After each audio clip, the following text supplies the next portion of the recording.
지난 1월 쿠팡 물류센터에서 일하던 40대 남성이 동료 직원이 휘두른 흉기에 찔려 숨진 일이 있었는데요.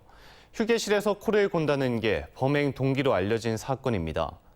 유족 측이 근로복지공단에 산업재해를 인정해달라고 요구했는데 근로복지공단이 업무 연관성이 있다며 산재를 승인했습니다. 천홍희 기자입니다. 지난 1월 새벽 광주시 광산구 쿠팡 물류센터에서 살인 사건이 일어났습니다. 45살 정모 씨가 동료 직원인 20대 남성 윤모 씨가 휘두른 흉기에 찔려 숨진 겁니다.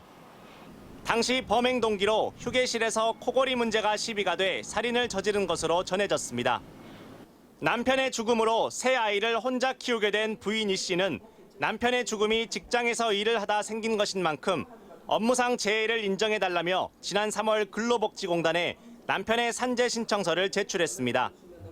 시어머님께서 이렇게 쌈짓돈 모아두시고 막 절약하셔서 이게 애기 아빠의 어떤 경제적인 부분을 산재에서만 좀 처리를 해주더라도 제가 어깨에 짐이 조금이라도 덜어지는 상태죠.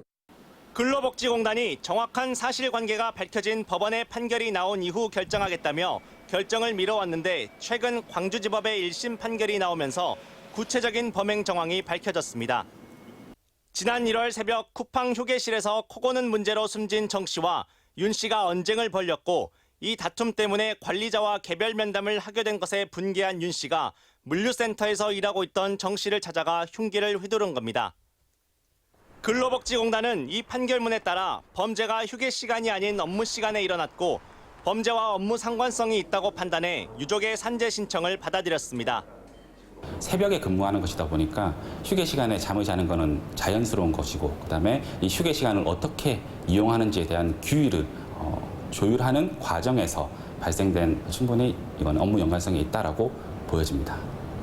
한편 광주지법 제12형사부 김상규 판사는 잔혹한 범죄에 엄정한 법 집행이 불가피하다며 피고인 윤 씨에게 징역 20년을 선고했습니다. MBC 뉴스 천홍입니다.